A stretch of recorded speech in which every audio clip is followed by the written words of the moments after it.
Yeah, welcome to the Brown Boy Wonder Podcast. Reviews and reactions. Let's go. It's the Brown Boy Wonder. Hold it down, representing for the culture. Every episode brings you closer into the mind and the heart of a hustler, where the truth and the groove collide. Stay tuned in, come enjoy the ride. Keep it authentic like that, never hold back. It's the Brown Boy Wonder Podcast. The Brown Boy Wonder Podcast. Subscribe, share, and stay tuned in. The vibe's always on. This is the Brown Boy Wonder Podcast.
Welcome back to the Brown Boy Wonder Podcast. Guys, it is the last time. It is the last time to talk about Batman, the anime series. Of course, we're going to talk about the finale, pretty much episodes 21 to 24. It's been a long run since, I think we started since February of this year. So it's been about 100 years.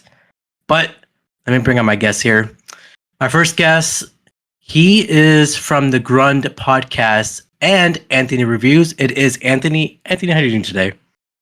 Oh, I'm doing well. No themed intros. It's just simple. It's the finale. We all get professional intros here. I'm doing great. Very happy to be here. Thank you, Abrar. Oh, I'm glad you're here. My next guest, of course, he is one half. He's a one half. Yes, as I said, one half of Ready Set Replay. It is Daniel. Daniel, how are you doing today? I'm good and ready to go. I like that. My next guest, of course, he is also another half of Ready Set Replay, and you can see him, in movies such as Santa Claus 3, Benchwarmers. It is Skyler. Skyler, how are you doing today? Wow, I didn't expect that. That's true, though. I'm doing okay. Fantastic. And my last guest, you can find her at the Ray Sketches. It is Ray. How are you doing today? I'm good. I'm sorry you don't have a podcast for me to be plugged in, but yeah, you can find me online drawing stuff sometimes. I heard you're the best drawer. You should start a podcast. I don't know who told you that. Yeah, you should start a podcast called I Draw. It's pretty good. Great podcast. Something about a visual medium. Yeah. Yeah. Call it I Drawly. Oh, I Drawly. There you go. Gotta bring out Miranda Cosgrove. But guys, this is the last time we're gonna talk about Batman. How are you guys feeling? Yeah. Tired. It's Batman. This is the last time we're gonna talk about this show. We love this show. Yeah. Big I fan. mean, it's the last time we're going to talk about this show recorded. I'm sure I'm going to True. still talk about it. I bet that's not even true. I bet we do talk about this show again on a different recorded medium. We are recording a thing immediately after this that's also about this show. Yeah. That is true. But when it comes to episodes, this is the last episode we're gonna talk about Batman the Anime Series. But let's get it going, guys. Episode 21, Chemistry. Ooh. While attending Veronica Virland's fourth wedding, oh my goodness, Bruce Wayne is the one to catch the garter and is roped into posing for a photograph with the woman who caught the bouquet, Susan McGuire. Veronica introduced her as a friend of her new husband, Michael. As they dance during the reception, Bruce finds himself taken with Susan. So taken, in fact, that he is distracted during the evening patrol as Batman and Robin has to save him from a thug during a routine store robbery. Guys, how do you guys think about this Michael here? Kind of looks like Two-Face. Did he? Is that true? Kind of looks like Harvey. Handsome man. Oh, Yeah. I see what you mean. Sure. Yeah. We do see Bruce getting a little lovey-dovey. Are you guys happy to see Bruce like that? Oh, it's a No. little weird for this Bruce. Mm. It's a motionless robot. What's wrong with falling in love with beautiful people with glowing green eyes? I don't know, but we'll find out Nothing. soon. Because Bruce takes a leap and calls Susan back after dating for a few months. Bruce proposes to Susan and breaks the news to his comrades that he has decided to finally give up being Batman. This is huge, everyone. Is Susan worth giving up being Batman? Such broad questions. I don't know how to answer that one. I'm gonna say probably not. Mm. Otherwise, this would be the last episode. Yeah. True. I guess that's the dead giveaway. Is there a love interest you guys have in mind that you would accept Bruce giving up Batman for? You know, like Bruce had a lot of loves, both in this show and in general. So, like, do you think that there's a woman, or whatever, that you think, like, yeah, he could give up being Batman and be with them? That makes sense. I mean, it worked when he did it with Catwoman in The Dark Knight Rises. That's true. That's It true. was like his ultimate happy ending, where he just got to stop being Batman. Of course, Yeah, we don't see if Gotham goes back to being trash after that, and maybe like Alfred has to go suit up because little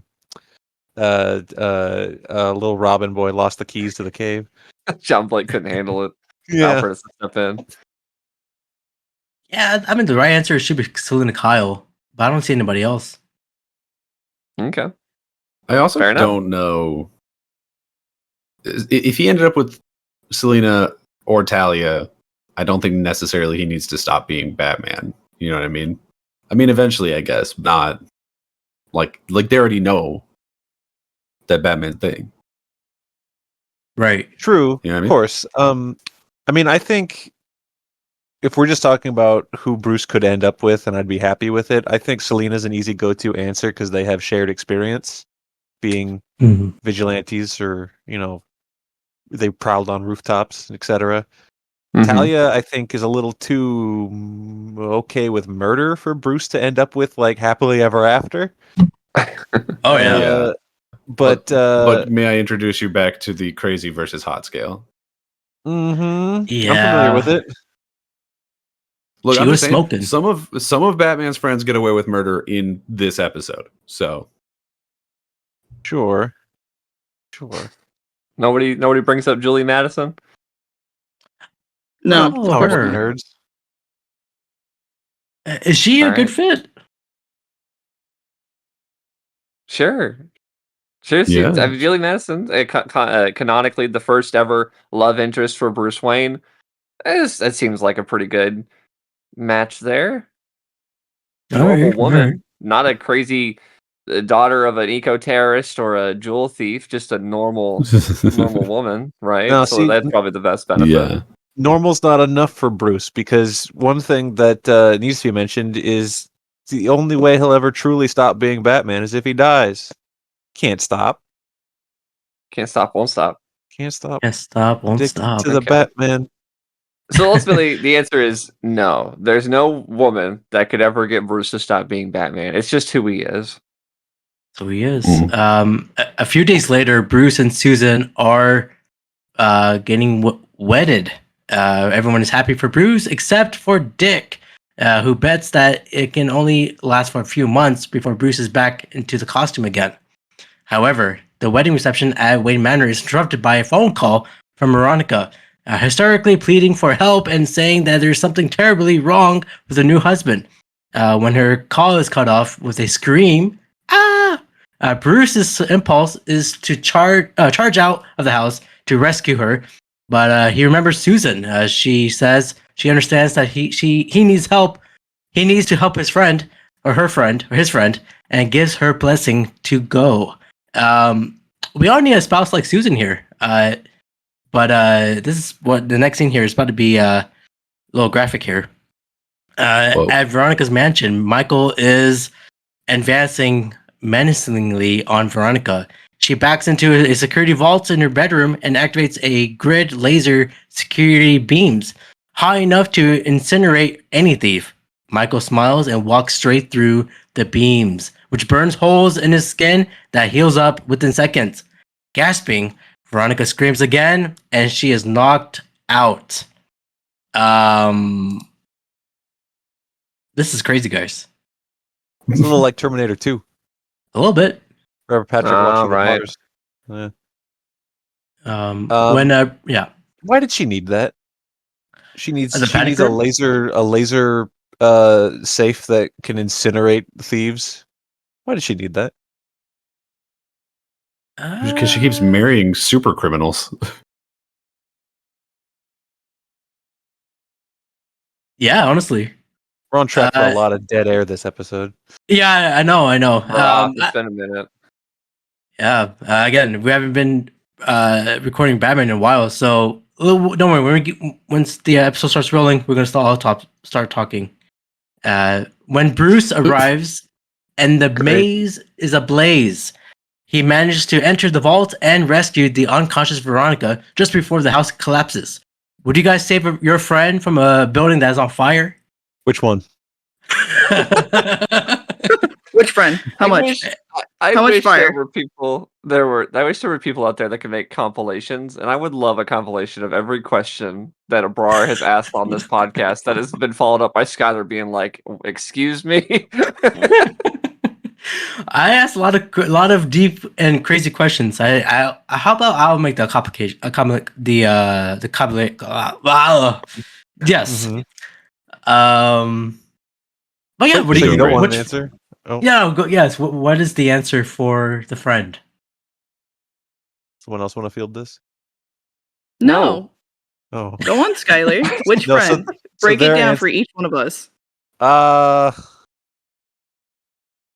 Well, okay, it's not only just which friend, but it's like which building, you know?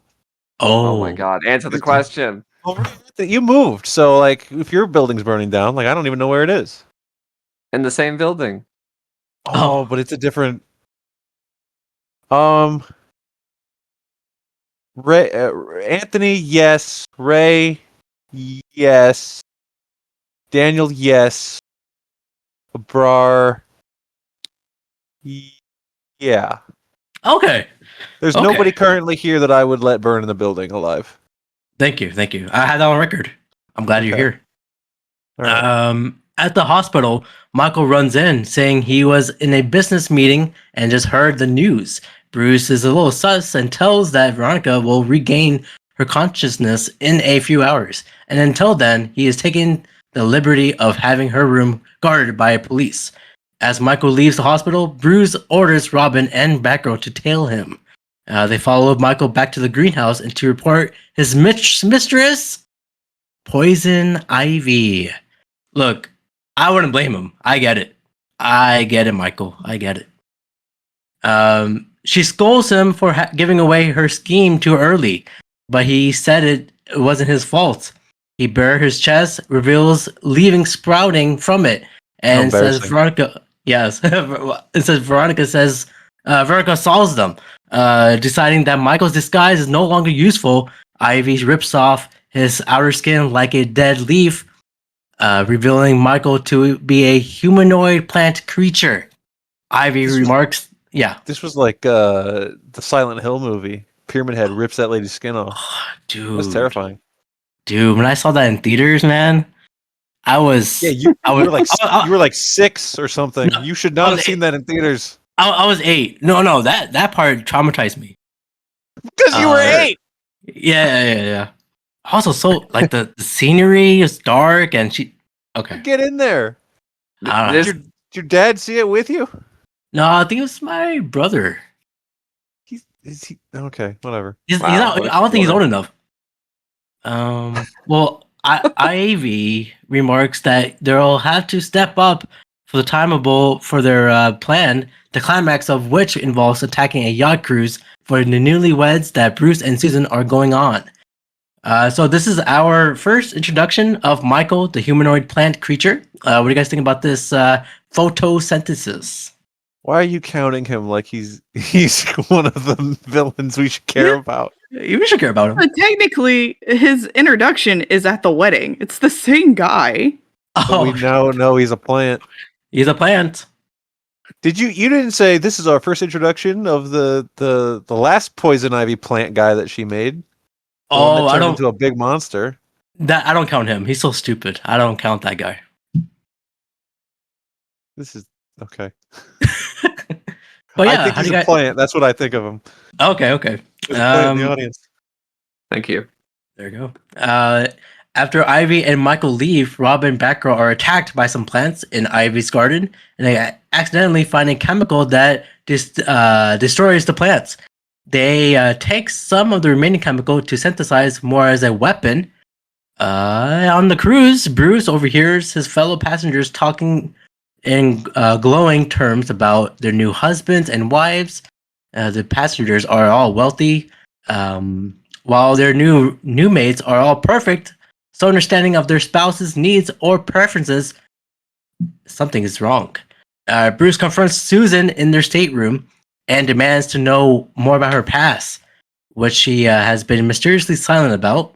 After a while, a green liquid starts to leak from Susan's head, as always happens, and her legs turn into huge vines that lasso Bruce and slam him into the ceiling. Bruce realizes that she is one of the Ivy's creatures, and she snarls at him under the pheromones of Ivy. Susan corrects him on one small point. She did not use the pheromones to catch his attention, but making him fall in love with her was just a matter of playing the perfect woman. Bruce grabs a nearby a lamp and electrifies the vines, allowing to break free, escaping the room. He slams the door and slams it shut with a ladder, while Susan yells from the inside, "How dare you treat your wife this way?" What do you guys thought about the scene here? It's kind of crazy. Domestic violence. Yeah, honestly. It's crazy how the show and the show here. Oh, well. Go ahead. Well, I was gonna say because like she brings up the point that she's playing the perfect role, and she looks like season 1 design of Selena Kyle. Oh, yeah, she does. Obviously, there's a little bit of a reveal with the glowing green eyes, but she is blonde like Selena was. Mm-hmm. Ivy did her homework. She did. Oh. The whole when she transformed, it reminded me of the movie The Thing, when those guys were especially that the scene with the tentacles. Yeah. It kind of reminded me of that. Right. It definitely has that feel, that classic cartoon thing of, as long as it's not people, we can do anything. Like, because Yeah. this is a plant, we could vaporize these people and burn them and shred them and mutilate them and do all these crazy monster things. Like how, if a character is fighting a robot, you can Mhm. destroy a robot. You can't have a person slice up a person, but if it's this like creature, then it's okay. So yeah, it's funny that because kind of like with just other cartoons, it's like, well, this is a plant person. We can do whatever we want with them. This crazy Mhm. stuff. This will be fine for the kids. That's a good It is. loophole. On the deck, the passengers and crew are panicking like we are, as giant seaweed are reaching up from the ocean floor and have taken the propellers, bringing the ship to a dead stop.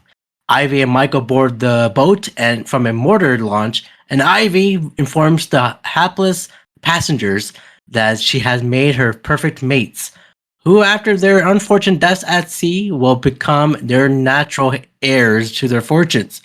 The mates begin robbing their spouses, revealing their plant selves until the spouses grow angry and fight back.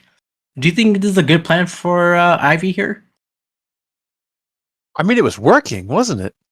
It was You working. got this far. Yeah, I mean, it definitely would not work long term at all. Like, at some point, somebody dealing with all of the wills is going to notice, like, hey, all these people got married in the last month, and then all died in the same accident at sea, and also none of their spouses have birth certificates. Oh, Oh, and then Ivy just They're gets gonna mad re- and like makes a big plant kaiju to take over the city. I realize that they're just a bunch of semen demons. Okay, well, demon. since Ray said the word semen, we might as well jump into this question. All these people got married, Oh, so like they slept with their plant spouses, right? Like that happened. yeah. Nah, we know for a fact that Bruce didn't, because the think first that's time that he true. touches her, the first time he touches her, the makeup comes off and she turns green. First time we Oh. see her get touched by him, and the first time he may have noticed. I think he was too infatuated with the smell of like freshly trimmed grass. I wonder where the smell Oh, of what was going. You think she trims her grass, huh? Now we're making a lot of assumptions here. Whoa, whoa, I mean- whoa. Who knows? It was the 90s. Yes, the 90s, and all plants were asexual. I just want to say the plant people are definitely people, and Robin did a murder. Absolutely. They had That's all I'm saying. maybe they didn't have free will, but they had will. They were tried to get the wills. sentient people. They were sylvan no. people who were melted. Absolutely. But they produce photosynthesis. We don't want that. Melted or left to drown. Mm. Well, I'm announcing that it is time for them to go, Ivy commands the seaweed to tear a hole in the hull, sinking the ship. Robin, Batgirl, and Nightwing would then show up in the Batwing and use the chemical sprayer to kill these plant people.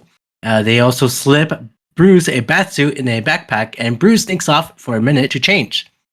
And an enraged Poison Ivy grapples with Batman.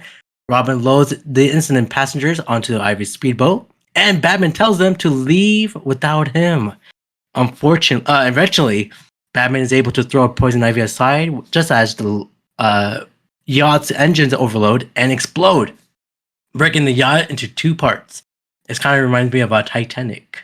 If you guys seen that movie, Oh yeah. it's where the boat sank. Seen a little film, made a heard of it. It's called Titanic. You know, Yeah. directed by a guy called Jimmy Cameron. Maybe you heard of it. Yeah, he's a rookie director there. How did it do in the box office? Was it better than Star Wars? It was like probably $10 billion. I don't know. No one beats ours. $1 billion. No. The Batwing, piloted by Batgirl, flies by and dangles a ladder, and Batman grabs the hold and is pulled free of the sinking ship, but is unable to grasp Poison Ivy's hand in time. Ivy apparently drowns in the water. As the Batwing flies away, Batman catches a glimpse of Sue like a plant. Expression with no expression, Batman flicks his wedding ring into the ocean and says, "I'm a sexy bitch." That was the end. That was the end of the chemistry episode. Do you guys give this a thumbs up or a thumbs down? I'll start with you, Daniel.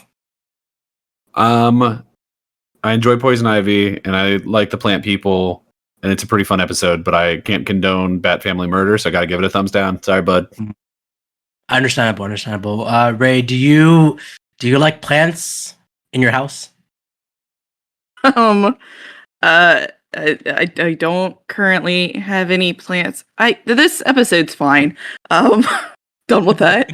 I give it. We really do need to introduce the middle thumb. Well, it's a little too late for that.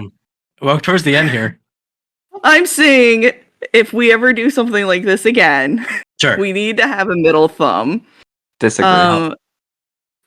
Shut up. No one cares about your opinions. I didn't hate it. I thought it was kind of interesting. I'll give it a thumbs up. Okay. What about you, Skylar? Do you enjoy humanoids plants? Do I enjoy humanoids? Yeah. Not really. Mm. I'm gonna give this one a thumbs up. I like Ivy. It was an okay plan. It almost worked. Robin killed people. That's a plus for Yeah. me, where it's a negative for Daniel. I don't know. Just that part where Poison Ivy was on the boat, and her first method of attacking people was to try to kiss them. I'm gonna tell you that would Yeah. have worked on me. Me too, man. Me too. What about you, Anthony? Do you hate this Susan?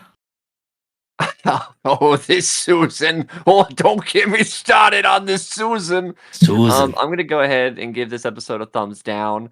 We already have an episode of Poison Ivy making plant people, and I Right. found that episode far more interesting, better animated, just a general better episode than this one. I don't think it takes the concept in any kind of interesting or new ways. She can now make females, and like that's Yeah. never really touched upon in any kind of meaningful way, sadly. And I just didn't think it capitalized on its gimmick, so I'm gonna give it a thumbs down because I didn't think it was that interesting. Interesting. I'll give this a thumbs up. I thought Bruce finally found the woman of his life, but it was taken away from him. I thought that was a good subplot there. But yeah, it's a Is thumbs up Ivy for dead? me. Huh? Is Ivy dead? No. Apparently she drowned. Do we see her drowned. again We can in the chronology of which we're watching it? I don't remember if in these last 4 episodes or if she comes back. Does she come back in something else? I'm not sure. Maybe Batman Beyond, but No, we'll she's see. in. She's technically speaking, she is in the film Batman and Harley Quinn, which is canon to the Bruce Timm DCAU, which takes Oh. place much later than all of this. So yes, Poison Ivy is in fact alive. Oh, okay. Ah. Well, get ready because in like 2 episodes from now, I'm gonna have the same question about the Riddler. Okay. We'll Sorry, see. the Riddler's dead. Deceased, gone. I think he moved, but we'll get to it. I do have an interesting fact for this episode. Sins of the Father, the episode, and this episode are the only episodes of this show to feature all 4 members of the Bat family, not including Alfred, in the same place at the same time, though Dick Grayson, Nightwing, appears out of costume on both occasions.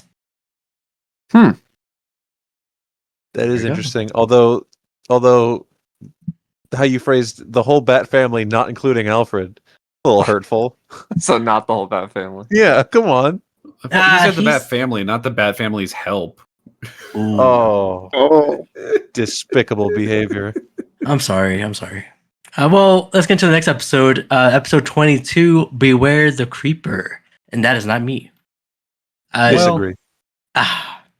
At the Ace Chemical Plant, news reporter Jack Ryder, is anchoring a live TV special on the career of the Joker, starting with his encounter with Batman at the plant that ended his life-changing tumble into the vat of chemicals. Joker, watching from above, decides to stage his own tribute to that fateful day, entering the scene, dozing a Ryder and his crew with his trademark laughing gas, and then reenacting his confrontation with Batman by tipping Ryder into another large vat of chemicals. Batman, having glimpsed Joker on television, is quickly to arrive at the plant with Robin. While Joker's henchmen keep them busy, Joker occupies with himself by pushing Ryder back into the chemical soup every time he tries to climb out. Do we have chemical plants near us? Like, I've never seen one. Like big factories with like vats of chemicals here Yeah. in like DFW. Yeah, I've never seen one. Yeah, I don't remember going on that field trip. That's a tough question. I don't know. Well, it's not like they build them next to the Starbucks or some shit. Like they're not going to be on roads you just drive down. They do in Gotham. do. Well, That's true. That's why we're curious. and that's why we don't have as many Jokers. Not no Jokers, Good. but not as many. That's Oh, good. true. Okay. Well, for his finale, Joker gives Ryder an exploding cigar, causing the chemicals to explode. Joker then fights Robin, knocking him into the plant's controls, causing the tank to flush into the nearby sewer forcing Batman to try to save Ryder while Joker escapes. Ryder's burning coat is seen dissolving into the chemicals, and he is presumed dead. However, Ryder survived and had a bizarre reaction to the combination of Joker's gas and the chemicals. He transformed into a strong and agile maniac with yellow skin, green hair, and a ridiculous grin. Ryder runs around town for a while and decides that he should get his revenge on the Joker. Ducking into a thrift store, he held a Adam West Batman mask. He assembles a bizarre costume, preparing for a new career as a crime fighter. Ryder uses his own credit card, alerting Alfred to the transaction. However, Alfred then alerts Batman to Ryder's antics. And that it is. So this is our... Okay, so hold up. Because real fast, he doesn't just like pick out some clothes. He runs in there, trashes the place, and then he's like, I don't remember exactly what he says to the lady, but the lady behind the counter who's not having it, and I respect that, just hands him like a striped bikini bottom, and he's like, this is your thing now. And then he spends the rest of the episode being a weird pervert. She asked for fashion advice and she gives it. You know, like it was her job. a give and take. Yeah, she did her job well. I don't know if I would say well. Just to check, you were going to say this is our first look at Batman the Animated Series Creeper. What do you guys think of the Creeper? Is that what you're about to say? Yeah, so this is our first introduction of Jack Ryder as the Creeper. What do you guys think about this reporter? See, my concern was that you weren't going to ask it for the Creeper, but you'd ask it about Michael the Plant Monster. I gotta change it up, He's not asking questions. They were like, you know what this Batman needs? The mask. Jim Carrey's The Mask. When did the mask come out? 93, 94? You think I paid attention? I think you do. Okay. Abrar, that's your game to be asked when movies come out. I will say the origin for this version of Jack Ryder is very unique to this show. I believe in the comics it was just an outfit in like paint that he wore, and I looked this up. It was labeled as a small device that gave him like superhuman strength and agility. I don't know what that means. That doesn't sound like anything. So I like this sort of idea of, well, the Joker famously fell into a vat in chemicals and became the Joker. How come no one's ever done that ever since? Like in modern continuity of comics and movies, we've seen Harley Quinn take that plunge. But at the time, it was a fairly unique concept to suggest, what if someone else had the Joker origin? So to kind of see what a different type of person, a different personality, slightly different circumstances, what would that do to a person to make them kind of like the Joker, but kind of not, I think is pretty clever. Because I like the Creeper. I think he's a fun character in the comics. I think he's very outlandish and crazy. I think this is one of those characters you could show people and they'd be like, what the hell is this? And it's like, it's the guy. He's the Creeper. Isn't he silly? But I like that. And I like Jeff Bennett's performance in this, which we've heard Jeff Bennett before in this show. He was Hardak, the big computer. Yes. So, and you probably have heard him on tons of other cartoons like Johnny Bravo. But yeah, so I like Jeff Bennett doing his best wacky, zany character here.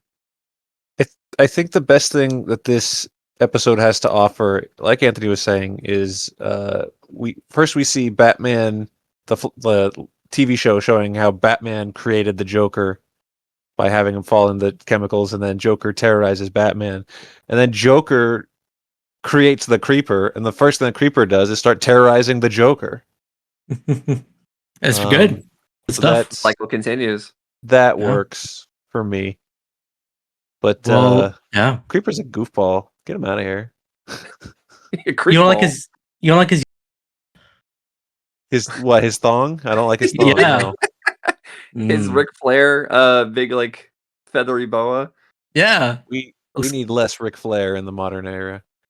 Oh, I guess that's true. Now, He's Abrar, could you please transition to awkwardly telling us about this Harley Quinn in a pie scene? Oh yeah. Well, before I mention make that, sure that you don't miss out any of the details of that scene. Yeah. Yes, I got you. But before we go into that, I just want to say, woo wings. That's it.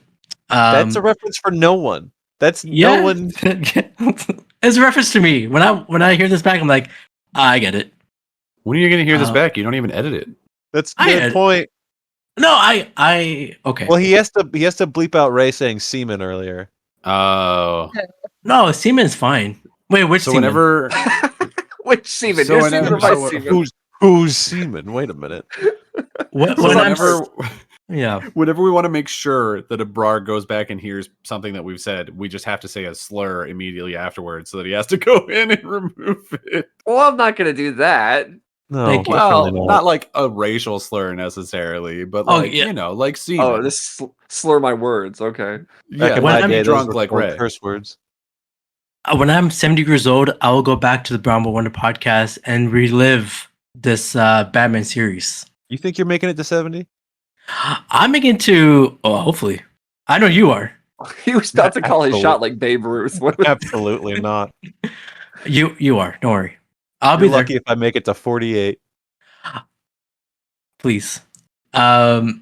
Joker. Yes, let's talk about this scene here. Bruce Tim, Paul Dini, we gotta talk about you. Joker returns to his hideout, upset that someone is stealing his image. However, he finds that his henchmen are gone. Harley has given them the night off so she can throw a special private party for Joker's birthday. That is the 7th anniversary of the incident that transformed him into the Joker. Harley rises out of the giant pie and offers to play, but Joker tosses Harley out of her rear. What do you guys thoughts about the scene here? Well, she Go does ahead. say, "Wanna try some of my pie? I promise you'll want seconds." That's what Harley Quinn says in this scene. It's crazy. Mhm. And so, like, you know, I think a lot of people remember the rev up your Harley bit from the other Yeah. episode. I didn't remember this, and I was like, this Oh. is what are we doing? Or, I mean, how do I say that I remember this without sounding like there's a reason for that? You I don't can't. think there is. Yeah, No. no, that's fair. You know, I'm somebody that there's a lot of pearl clutching when it comes to children's entertainment to be like, how did this get made? And I'm like, oh come on, it's not that big of a deal. You know, if it can happen in a Disney movie, it's not that big of a deal. Mm. This is a scenario where I will say, how did this make it on air? This Mm. is quite insane. I'm not opposed to it. I'm not against it. I'm just saying it's surprising to see that this was on Kids WB, just because there's only so many ways to interpret it. And Yeah. I mean, good on him. God bless him. But strange. I don't even care in like a content sort of way. Like it's still very much PG. It's not like overtly risque to the sense that like a kid's gonna be like, "Mommy, what's that mean?" But I guess it's just what makes it weird to me is that like we did it twice. Now like in the final stretch of this show's run, the showrunners decided like Harley's just gonna be horny all the time. Horny Quinn. Horny Quinn. Ooh. So what's up? Why are we doing it?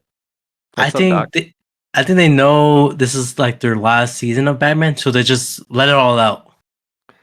Oh, they're letting it all out. That's for sure. They definitely yep. Had to make that pie somehow. Oh, good Ooh. lord. Oh man. Well, Ryder finds the Joker's thugs at the stacked deck and demands Joker's whereabouts, dubbing himself the Creeper. The 3 thugs attack Ryder, but he has no trouble taking them down. Harley Abrar. starts. Yeah. Is your interesting fact going to be that they're the Three Stooges? Let me check my notes here. No. Wow, you suck. What? I have a better interesting fact. Don't worry. Based on the actors who play the Three Stooges. Okay. The 3 thugs.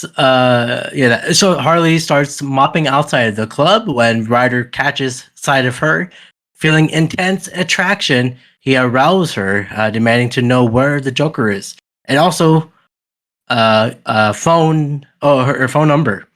This is where Ryder starts to lose me. Becoming a sexual deviant. Yeah, I guess we're all invited to the Creeper's Pants Party, like Brick from Anchorman. Oh God.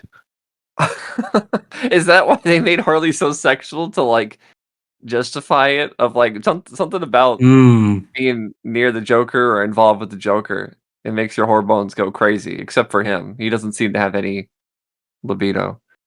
Not at all. Harley runs from the club with the Creeper in hot pursuit, and she tries to kill him by dropping a heavy crate onto him, but the Creeper is unharmed. Pursuing Harley back to the Joker's hideout, Creeper confronts the Joker, who throws a vial of explosives at him. However, the Creeper is still unharmed and is still momentarily defeated when Harley hits him with a hammer into a stack of giant blocks. The explosion leads Batman and Robin there, where they begin their pursuit of the Joker and Harley. The Creeper wakes up and pursues Joker and Harley as well. However, while driving the Joker-mobile, thoughts on the Joker-mobile? Does it look great to you guys? Go ahead. Do you guys remember the Joker-mobile? Does it look great? Why do I have to be the one that answers every question? You guys just let it hang in dead air. Because you said, so you gotta finish it. See, the other two, they don't speak at all, so they don't have to answer questions. Like, do you think the Joke-mobile was sexy or whatever Abrar said? Don't let Abrar onto our tricks. I'm not playing by your rules, and I'm not playing by Abrar's rules. I'm not answering the question. Ray, how do you like this Joker-mobile? It's fine. It's a fine Joker-mobile. You know what, Abrar? If you want people who's not me to answer questions, call on them like we're in class. Yes, I got you. Daniel, would you drive this Joker-mobile? Absolutely not. Oh, why do you hate it? No. Well, okay. A couple of things. Number one, it's got missiles on it, and I'm pretty sure that I don't have a license for that. Oh, same. And number two, it's ugly. So that's, I mean, what else? What other reasons do you need? And it reminds Daniel of the 2016 Suicide Squad movie.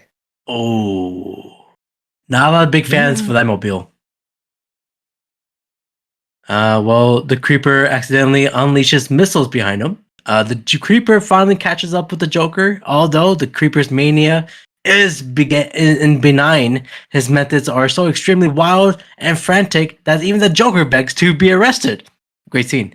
Clutching Batman's cape and crying, "He's a lunatic!" Batman cuffs Joker and injects the Creeper. What are your thoughts on this scene here? I thought this played very well. I kind of laughed. Kinda. you had the concept of laughing here. I mean, like I said earlier, it's the idea of like, what if somebody else fell into the vat? This also goes into it of like, what if someone annoyed the Joker? You know, the Joker is this guy who's such a menace. He's such a problem for everyone in Gotham. So, like, what do you have to do to get on the Joker's bad side and be a problem and not, be able to vibe with him? So I like that concept of it. I kind of like the Joker basically getting his own comeuppance in a sense and having to put up with himself. So I think that is a fun idea, especially this late in the game. Especially. Well, back at Ryder's apartment, Batman applies an antidote skin patch that returns Ryder to his normal state. Before leaving him to rest, Batman warns him that the patch must be left on to counteract the chemicals and ensures him that his career isn't completely lost. After they leave, Ryder examines the skin patch, finding it hard to believe that a little piece of cotton can make a big difference. Outside of his apartment, there is a small sound of tearing fabric as soon the Creeper's demented laughter is peeling from the window. Do you guys give this episode a big thumbs up or a big thumbs down? I'll start with you, Skyler. I'm going to say thumbs down. I know this is a thumbs up from other people, but I'm just not crazy about the Creeper.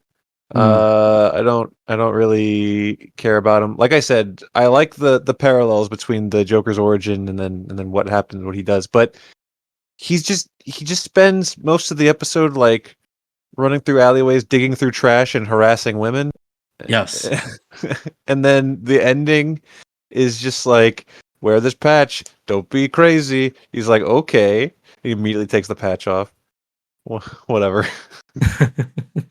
I'll give it not like a hateful thumbs down, but like, whatever. Gotcha. What about you, Daniel? Would you rather be the creeper? Absolutely What a not. question. Absolutely. I don't want to be him. I don't want to see him. I don't want him anywhere near me or in my city. This dude's a absolute freakazoid. He's got to go. He's a sex pest. I don't like the way he looks. I don't like the way he talks. I don't like the way he walks. I don't like nothing about it. I understand. Okay, well, what about you, Ray? Do you rather date this creeper? As opposed to who, my current boyfriend? No, I'll take my current boyfriend.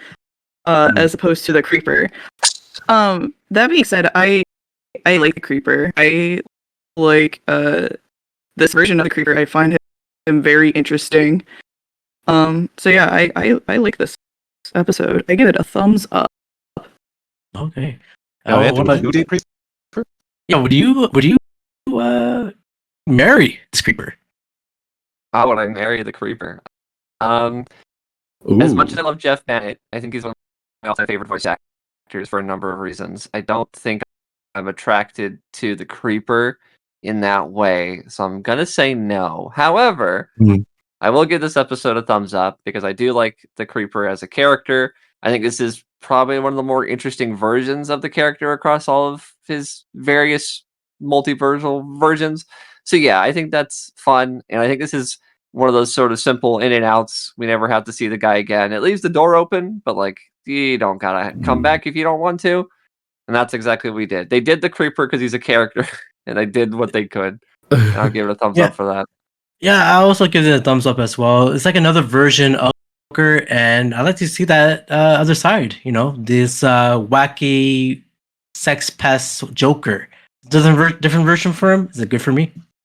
Would somebody who's not the creeper please just give Harley what she wants? I think at this point she's going through some shit. She might just need it. Okay, so for those of you listening, Daniel just asked for someone to give Harley a good dickin'. No, I said I don't really know why that happened. I really don't know why you brought that every up. time, or he's talking about like every scissoring, time. which once again is inappropriate for this child-themed podcast that we have here. Did we talk about scissoring on this show? Well, Daniel's asking for it, not for himself. I wasn't specifically asking for scissoring, but speaking of scissoring, I thought Ivy's supposed to give her what she's looking for. Yeah, get Ivy over here. Oh, she died. Oh, that's right. She's not dead. She's dead. I already confirmed this. She's temporarily dead. I'm just saying, I think we can fix her. You know what I mean? You can't. That's not how that works. I think we can fix her. Ray, can we fix this Harley Quinn? No, I think she's pretty happy where she is. Well, I do have an interesting fact for this episode. As Daniel mentioned, Bruce Timm has stated in an interview that the Creeper is basically what he envisioned for his original concept character of Freakazoid, 1995. Cool. Yeah, man, I knew that. That's why I said that, for sure. Definitely said that on purpose. Yeah. I like that. Well, let's talk about the next episode where he shows the new concept for Judgezoid. Oh, Jesus Christ! that was one of those things where that was so bad it came around to being really funny to me. Judgezoid. Yeah, that's called being good from the get-go. Oh no, that's definitely not the case. But I do appreciate the double down.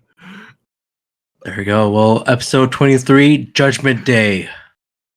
In his design studio, the Penguin is conducting business with Killer Croc, fencing a stolen diamond, telling him that he cannot give him very much for it.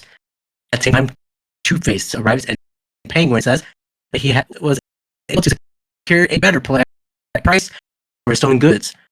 Krog becomes infuriated, and takes his money and leaves with Two-Face. We haven't seen Two-Face in a while. I think since the beginning of the season. He's only had like 2 episodes. Yeah, 2 episodes. Tim Drake. Yeah, like 2 episodes. oh, was it on purpose? Nope. Ah, I'm so glad Skyler did the thing. He just said what I said louder. Abrar reacted to that one.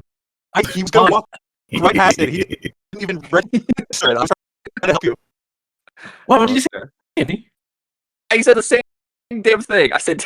I guess you got it. I tried to help Ali Cube it, but it doesn't work. Okay, I got it. Two. I got it. I'm not a crook.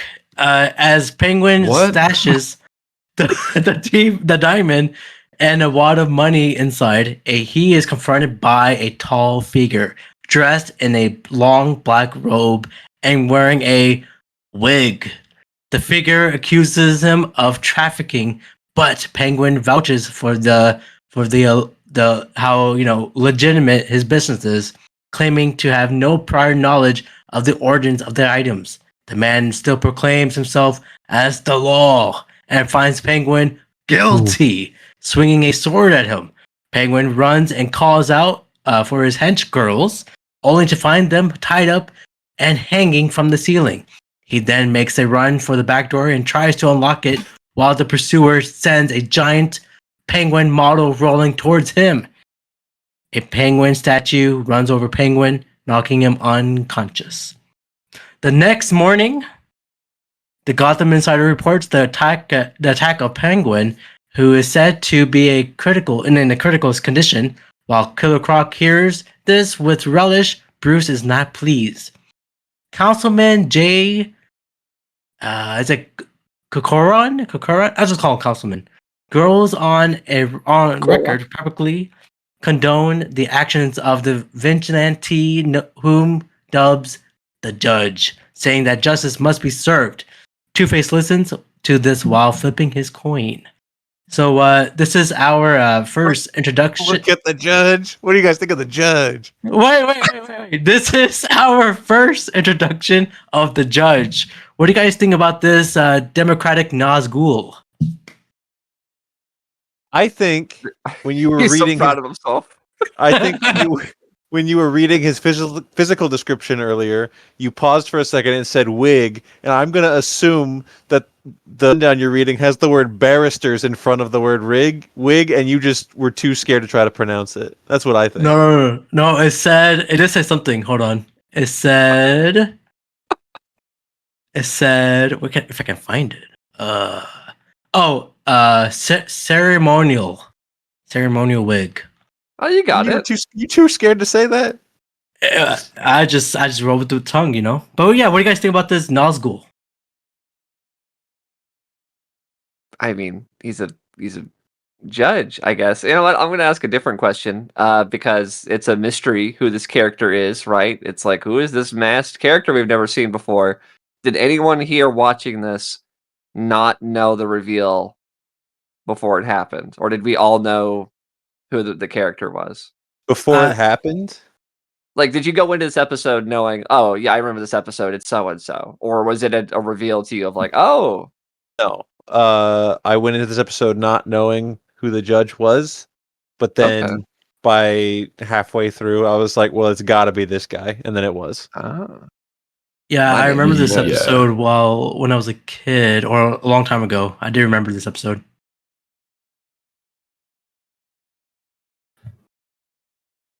Oh, All right, that's good dead air. Okay, all right. Yeah, I mean, I also didn't. go ahead. No, I didn't remember that. I didn't remember who the judge was. But I do think that this episode was so forgettable that I will soon forget again. Yeah, maybe. Wow.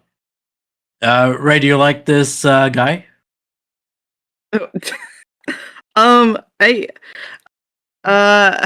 Yeah, I mean it's an interesting episode, honestly. But we'll get into that. So yes. Okay. Later on, by Gotham's bridge toll booths, two officers bemoan about their assignments, and as they enter the pickup van, Croc stows away. Underneath it, he commanders the moving van and throws the two policemen out. When he rejoices for it, the judge appears atop the van and starts mauling the oversized gravel against the windshield. He smashes the window in and causes the van to flip over and collide. Killer Croc lunges at the assailant, but the judge dodges and hits him. He accuses Croc of murder, mayhem, and manslaughter. Croc climbs up to the top of the bridge, not realizing that the judge outran him. From afar, Batman is watching and takes off towards them. The judge and Croc struggle over the hammer, but Croc loses balances and plummets. The judge announces that the court is adjourned. I think this judge guy, he has some good lines here. Good judge line. You didn't think the toll booth guys had a good line? When the guy What did they said, say? "If I had a nickel for every driver that came through here." Hot damn. That's all right. That's pretty good. I will say this is not what this is about, but I'll just say this now because I don't know if I have before. I hate this Killer Croc. I hate his new design. I hate his new voice. I hate everything about him. The last Killer Croc was so endearing and so wonderful, and this Killer Croc is everything opposite. So I hate him, and I hope the judge kills him dead. I think we tore it apart in the gross baby doll episode where they were like a romantic couple. That'd be the one to do it in. Yeah. Which might be my least favorite episode of the whole show. Mine too. But yeah, no, we're not a fan of it. And I was gonna make a joke because the judge says that Killer Croc is guilty of murder. And I'm like, maybe he murdered the last Killer Croc. Maybe the last one was just Croc, and now he killed him, so he's the Killer Croc. Okay. This is good stuff. You should tell this to Bruce Timm. What's his phone number? 214. I won't say it. He's local. He's local. But Batman saves Croc inches before hitting the ground. The judge disappears without a trace. This judge, he reminds me of the Phantasm, Mask of the Phantasm. Yeah. A lot of this episode is Mask of the Phantasm. Oh yeah. Phantasm is better though. Oh, great movie. Hot take. It's not a hot take. It's a cold take. In a private conference, councilman bestows the judge with two bad officers' files that will help him in his cause, but not before noting that he cannot connect them to them. The councilman explains that he gained popularity since he started endorsing his ways. He states that the judge doing works out for everybody. The two men shakes hands, and the councilman sneers with a smile. The next day, the Gotham Insider reports that the judge neutralized the Riddler and his goons when they laid siege to Gotham's Golden Coal brunch earlier that morning. So RIP to this Riddler who had no impact in the season. He's dead, right? Like He's dead. He's gone. He died. That's nuts. Did we like this Riddler in the season? I know he not much. What are we supposed to say to that?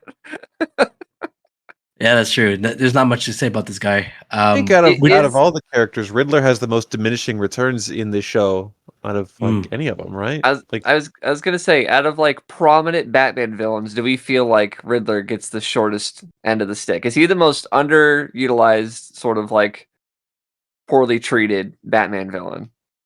Most definitely. I feel offended. Wait, you mean in the show or just in general? No, just for the Riddler. I feel offended for the Riddler. He deserves more. I was asking Anthony. Oh, pipe down. You think this is your show?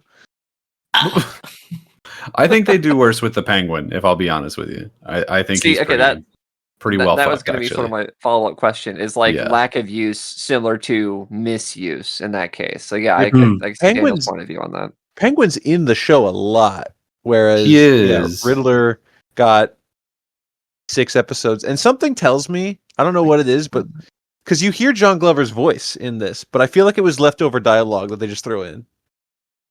It Oh, is like just the ADR. one line. Yeah. Well, the councilman declares that he was well informed about the judge attack and hints at Two-Face as the next target. Upon hearing the statement in the pub, Two-Face expresses his outrage by shooting the TV set. Gotta buy a new one. As he leaves, an undercover Batman takes off in his pursuit. I don't remember this undercover Batman. How did he look like? I do not remember. He had like a false like dead eye, and Oh, okay. it's his Matches Malone thing. He's doing it. Yes. I remember. Gotcha. Well, in his hideout, Two-Face is thinking about inflicting some pain on the councilman and the judge. When Batman hits him by surprise, holding him down, Batman tries to calm Two-Face, claiming he wanted to find him before the judge did. As soon as Two-Face dismisses his help, however, every exit in his apartment is locked shut. The TV sets turn on, and a video recording of the judge pronounces Two-Face's punishment. And gas starts to pour down to the air vent. Two-Face quickly opens a concealed trapdoor, only to find the secret escape hatch, which no one else supposedly knew about, has been shut down as well. Batman pulls Two-Face away from the gas and hurls an explosive batarang at the air escape, causing several explosions, thus setting them free. As Batman struggles to pull them up, Two-Face kicks him unconscious and runs away. He kicked him really hard. Like, he kicked and he ran away. He didn't deserve that.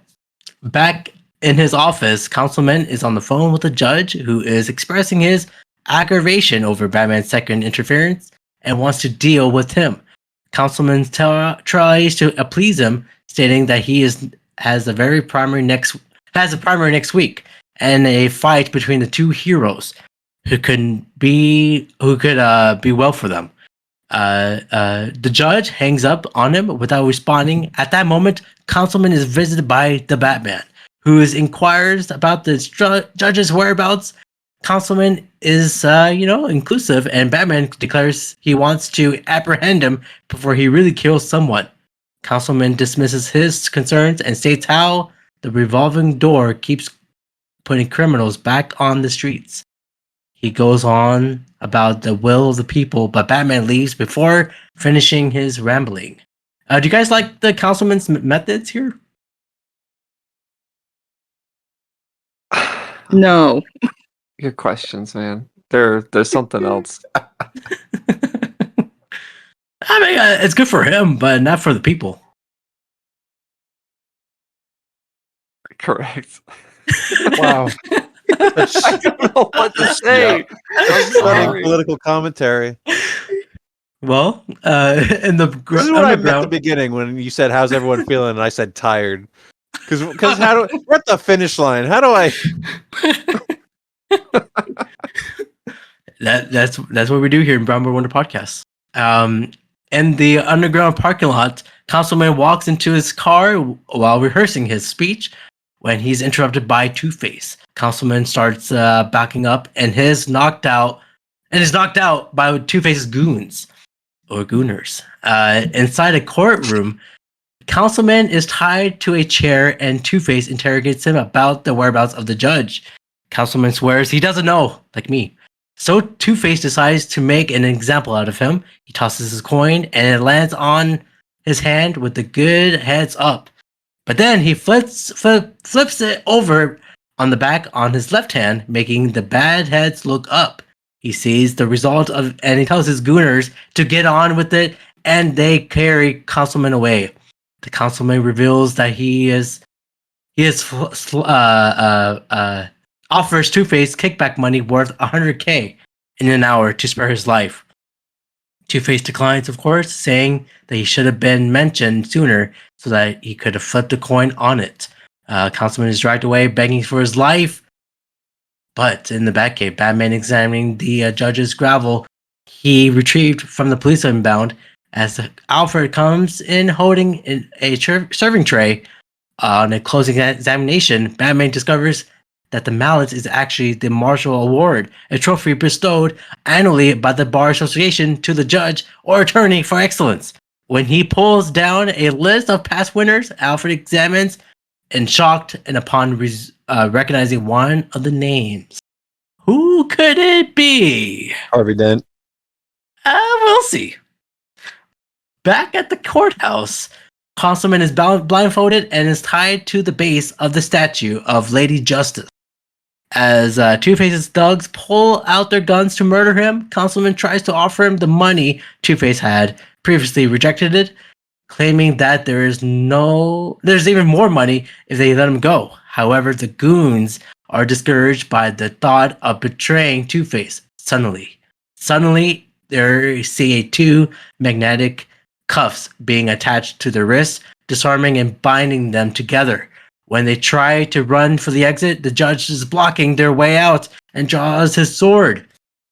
He charges at the restrained thugs and pins them to the ground with a wooden adornment. What are you guys' thoughts on this scene here? The judge is here. Do you like his sword? I think it's pretty cool. I've never seen a DC character carrying a sword before. That can't be You've true. never seen a DC character carrying a sword. Wonder Woman had a sword in the movies. Anthony, name 10. Name 10 DC characters with a sword. 10 sword-carrying DC heroes, go. 10 sword-carrying DC heroes. So there's Shining Knight. I don't know why that was the first one I thought of. Obviously, there's Wonder Woman. Etrigan has had a sword before. I'll say him. True. Let's see. Characters with a sword. Getting a little...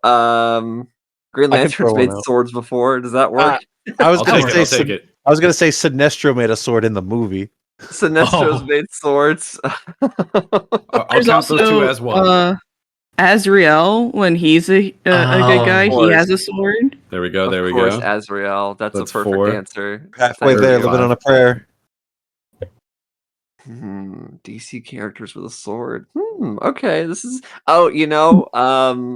Thanagarian's Hawkman. I've seen him use a sword before. Okay. Peacemaker has a sword. Okay, Peacemaker does have a sword. Peacemaker does have a sword. Deathstroke has a sword.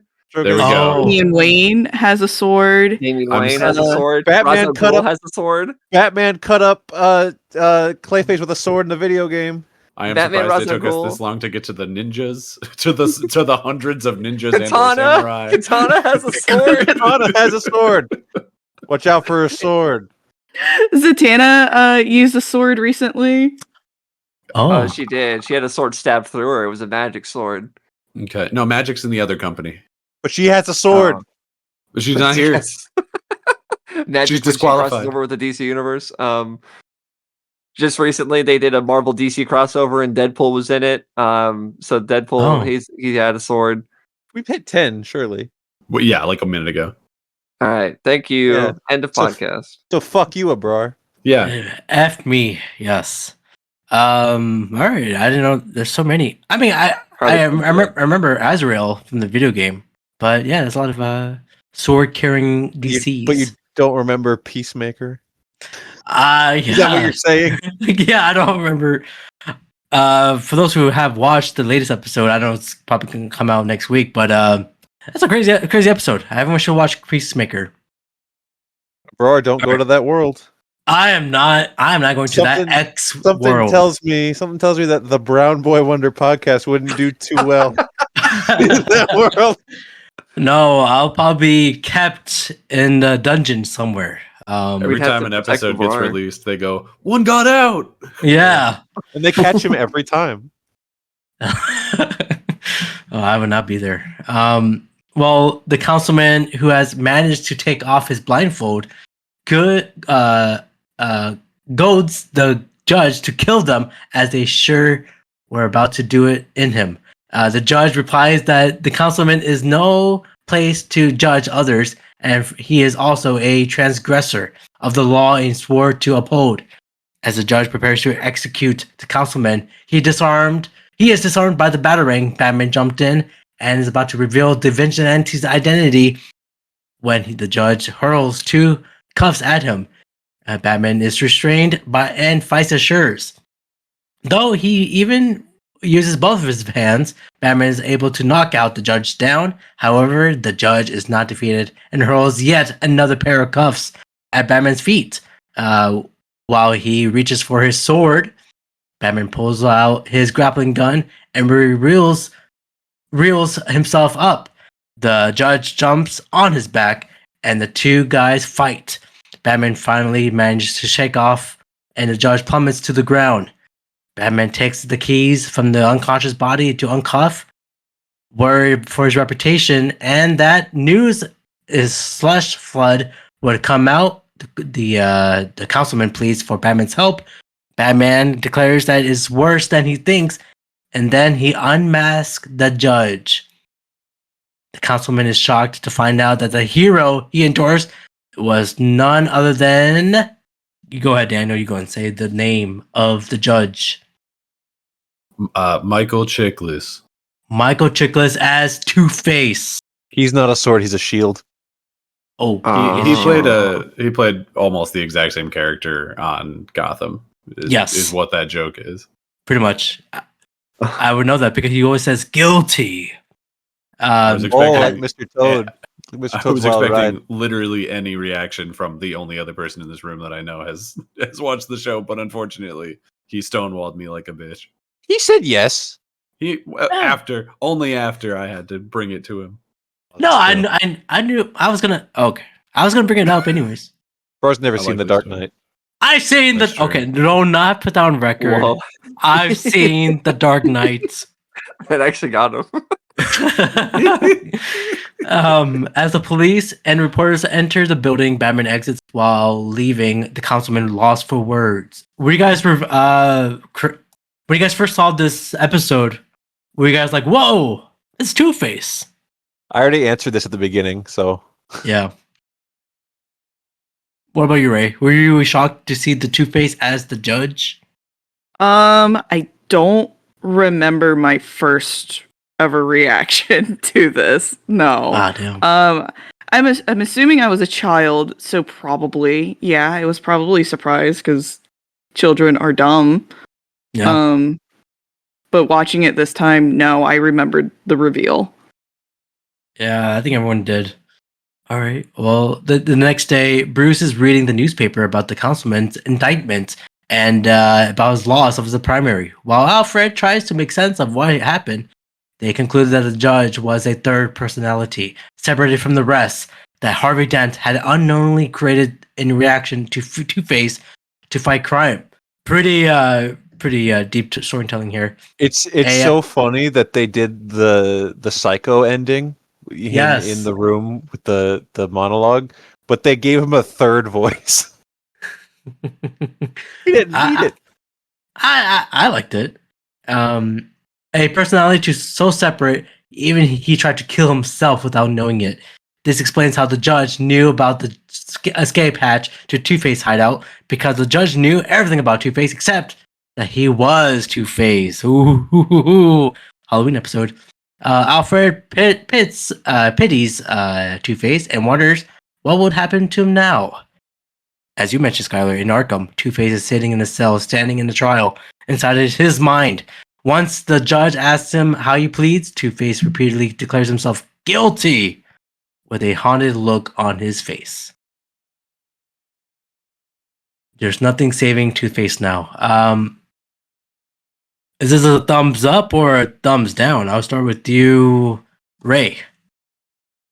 This is a thumbs up for me. I like this episode, even though it does seem like one of those episodes, as we mentioned briefly, it feels very Mask of the Phantasm. Yes. And it almost seems like, in a way, it's like, we're not going to make that into a movie anymore. Let's condense it into this TV show. And then they ended up making the movie. I'm not saying that's what happened. That's just the feel of this and why it's very similar. But like, I like it. It also, the reveal of the third personality makes me think of that recent Two-Face mini and I can't remember who wrote that right now. If someone should look that up, he Was knows it not who. Christian Ward? Was it him? Okay. But yeah, that mini did something very similar in a sense of like giving him another personality. It's very interesting, and I definitely recommend reading it. And yeah, I like this episode. I thought it was intriguing. So definitely a thumbs up. Big thumbs up. Gotcha. Yeah, I'll read up on that. What about you, Skyler? Do you like this third personality? No, it's crap. No, I'm just kidding. I do think this episode is a little, I'll say, bland for me. I'm not big on the judge. Again, we've already seen Phantasm, which does basically the same kind of gimmick but better. I mean, the third Two-Face reveal is fine. I'm fine with that.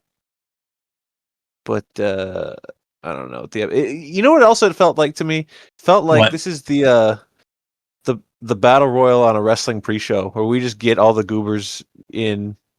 Everyone needs a paycheck, so put Killer Croc in, have Penguin get smashed into a wall, kill the Riddler.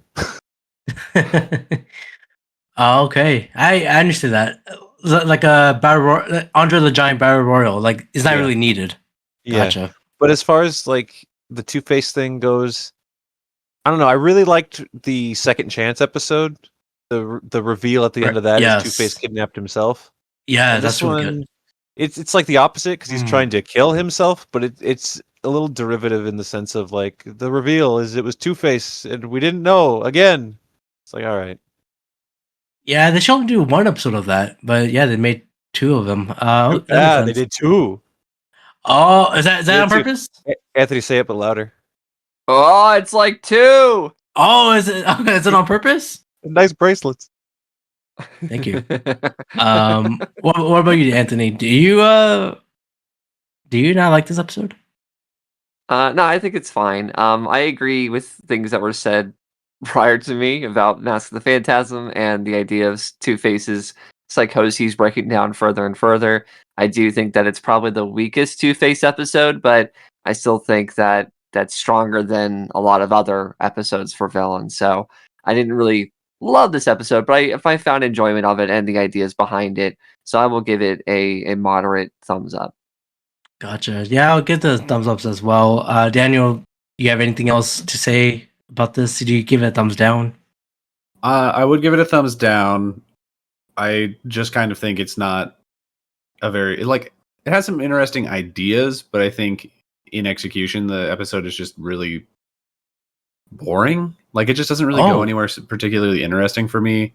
And I also don't like the way they made the judge look. I think making him look like a literal judge is just a really like first draft idea. I don't know. It didn't do anything for me. So thumbs down. How would you design the judge? Like Judge Dredd. I would make him Judge look. Judy. Just put Judge Dredd in the show. I would make him look like Judge Reinhold. Ooh. Skyler's friend. Mock trial with Judge Reinhold. He's old now, so maybe it could work. All right, guys, we're down to our last episode of the series. Think about that, the series. I hope it's good. I hope it's good too. It is episode 24, Legends of the Dark Knight. Great title. All right. It's late in Gotham City. Three kids read the Gotham's Gazette latest report on the mysterious arsonist. When Matt, one of them, thinks he can make out Batman in a photograph, Carrie needs to double check it before she believes it. But she assures that her friend, the arson boy, is history once Batman is on the case. The third kid, Nick, begins to tell his friends how he perceives Batman. Before we get into their perspectives here, how would you guys describe Batman in 3 words? I'll start with you, Ray. Oh, Oh. Just no, Skyler, go first. I gotta think of words. The Dark Knight. Damn it! I was gonna do that. I should have just did it. You had your opportunity to steal it from me, and you still fumbled. Eh. Okay, what about you, Ray? Golly. He goes right The back to you. Caped Crusader. I like that. What about you, Daniel? I Three big, words. bold, beautiful. Oh, okay. Yeah, that's Big good. What Batman about, door. There you go. I like that. What about you, Anthony? Do you have any 3 words for him? Batman and Robin. Whoa. And Well, Alfred. Alfred. No, we found out that he's not actually part of the Bat family. That's what we Not at all. were told by that trivia a minute ago. That makes us all sad.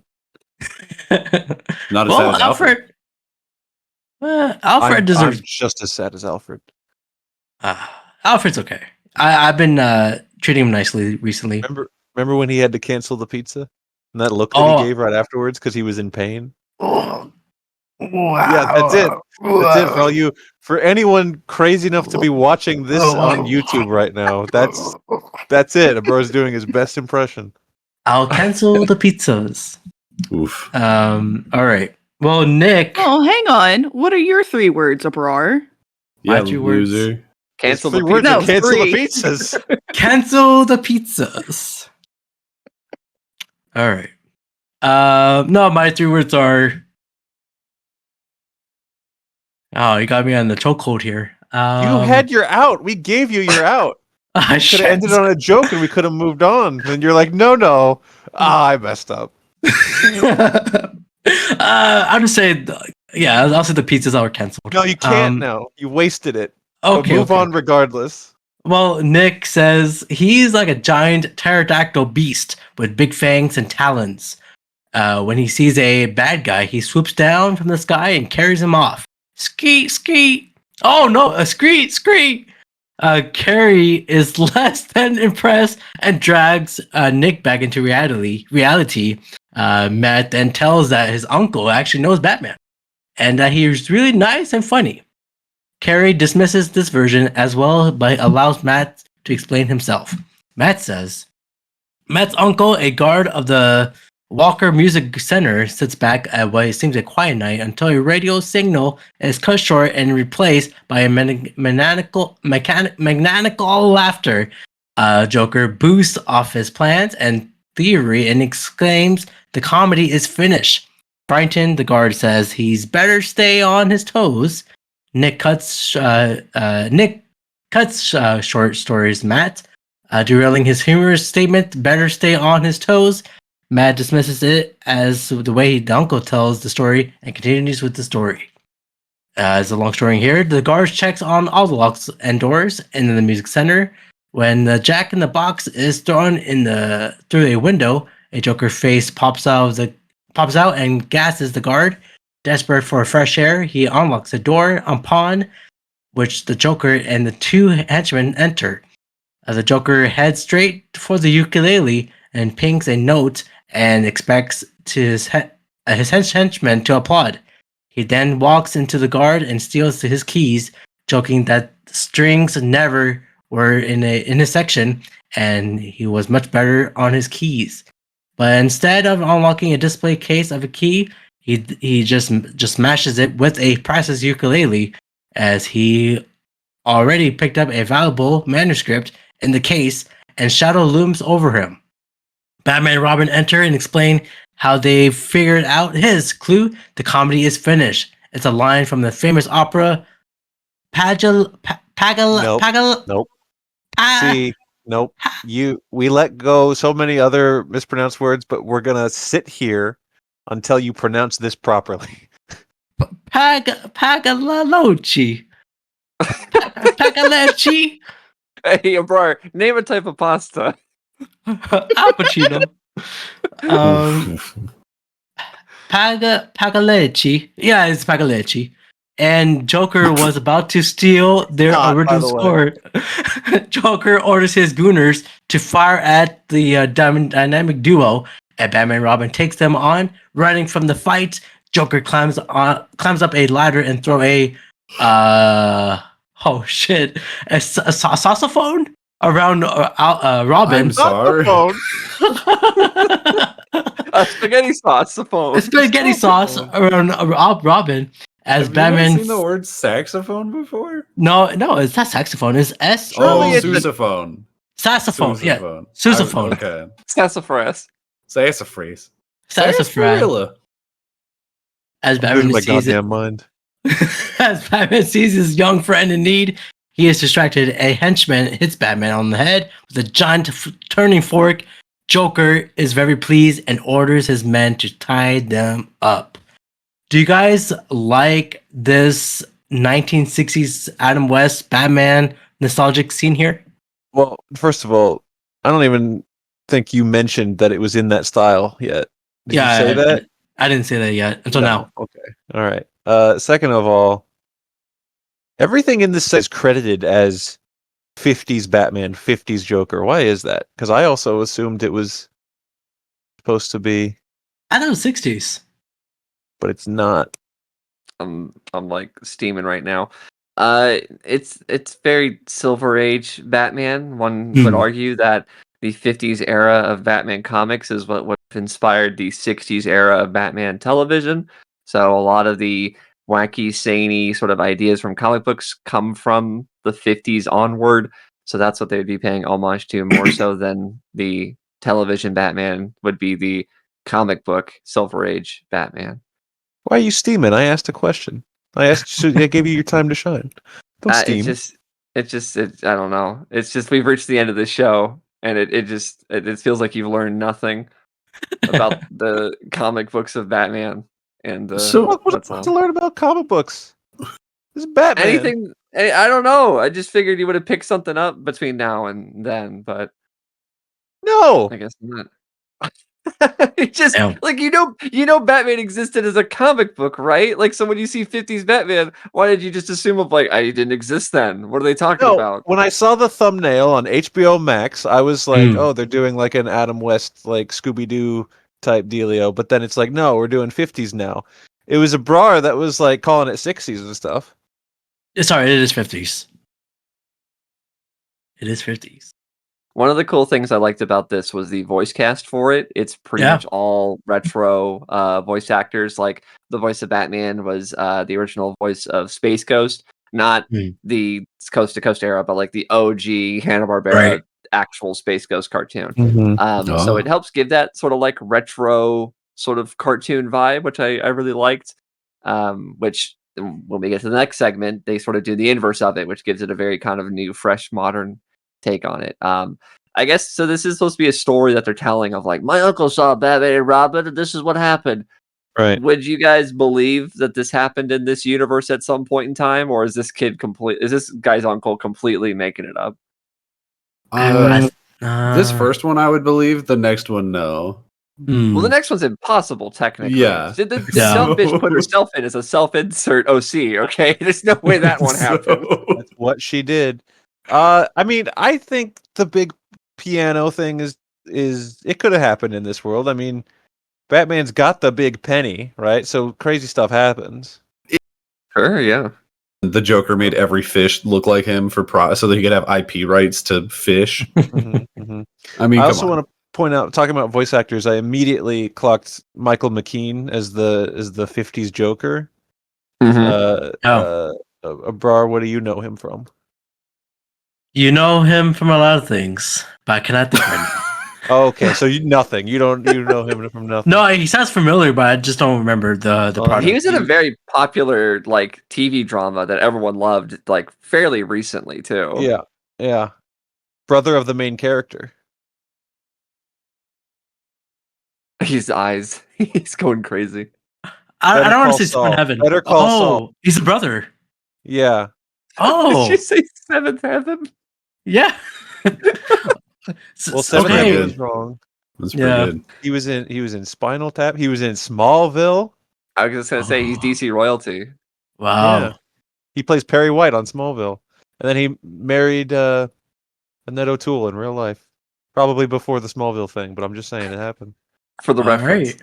for the Yeah, fans. he did it. He did it for the lulz. If we have a Hall of Fame in the Brownboy Wonder podcast, he would be one of them. Why? This is the first time he's shown up, is it not? Uh, I don't know. I feel like he deserves royalty. No. For reference, Abrar and I I- talked about Brown Boy Wonders Hall of Fame and how the kid from Luck of the Irish should be in it because we watched Smart House, we watched Luck of the Irish, and then Abrar and I watched Final Destination 3, in which he's in. This is the third time he's been on. He's Hall of Fame worthy at this point. Nah, And now he this guy can't. shows up for one voice appearance at the tail end, literally the last episode. And Half Abrar's an like, I'll put him in too. I'll vote him. That's a hell of a lineup. No, actually, no. Now that you talked us into it, a guy who's appeared on 3 separate projects and a guy who's appeared in half of an episode in a multi-part episode at the end of the series rewatch. That's our 2 inductees this year. I'll put them in there. Well, now let's get into Act 2 here. The guard wakes up to see that the Joker forces Batman and Robin on the snares of a giant piano. The clown prince of crime gloats about how long he's been wanting to kill Batman and pounce on the keys of the piano. Batman sees the hammers closing in and he tells Robin to roll. Roll, Robin. While rolling the hammers, Batman whips a saw out from his belt and cuts the cords. At that moment, however, a hammer falls down on them. Joker sees victory and laughs on his luck. At that moment, however, his 2 henchmen are stuck out by batterings, and Batman and Robin shown to have survived. They crush the Joker under the keyboard lid and go after the Gooners. Batman and Robin find a way to stop them by a giant violin and its bow as a bow and arrow. The goons are pinned to the wall right next to the guard. The Joker gets away, but Batman gives chase.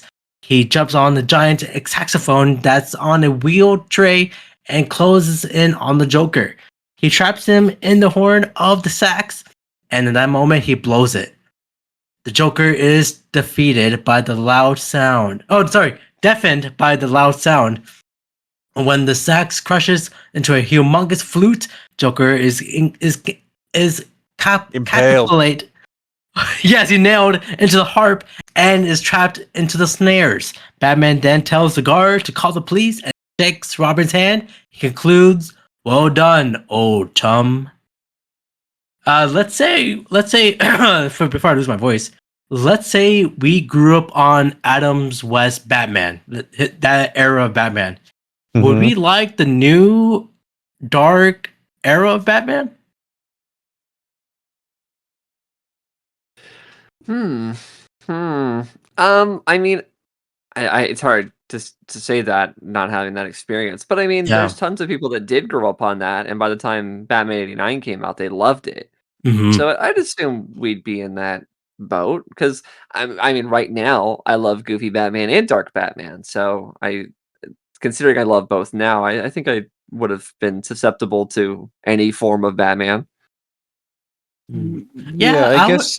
Yeah, go ahead. I guess there's a disconnect from people who only engaged with the '60s show, and then the Burton movie came out.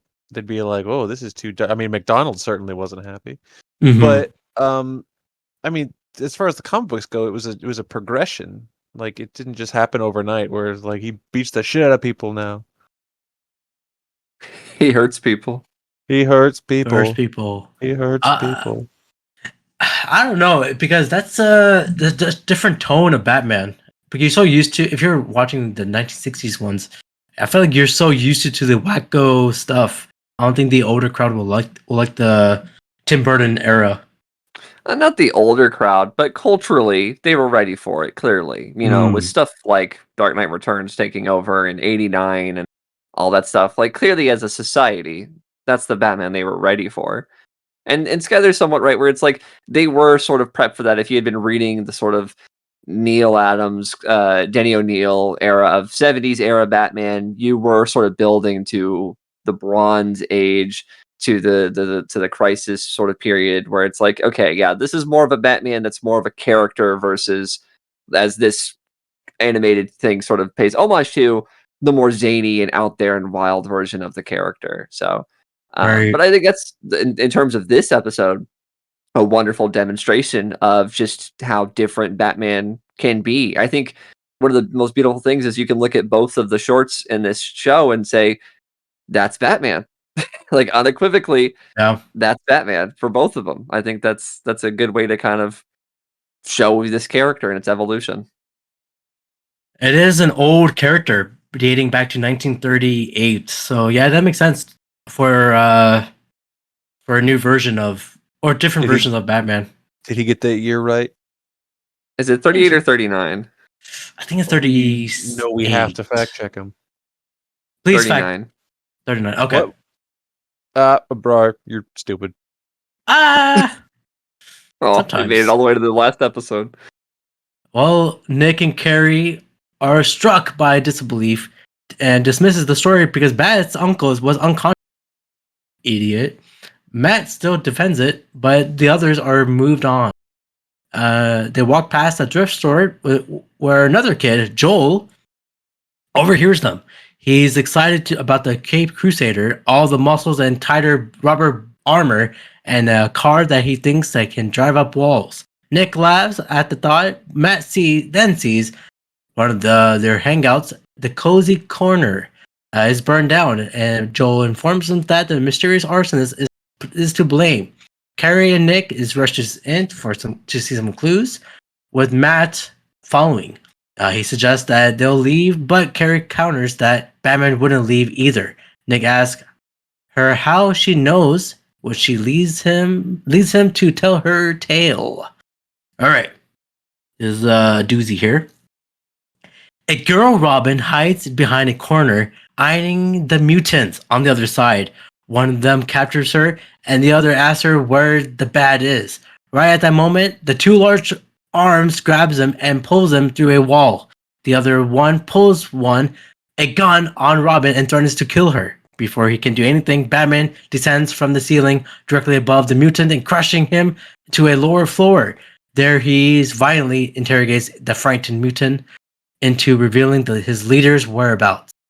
Are you guys a big fan of Frank Miller's The Dark Knight Returns? No. Oh, okay. Good start. Oh. Good start.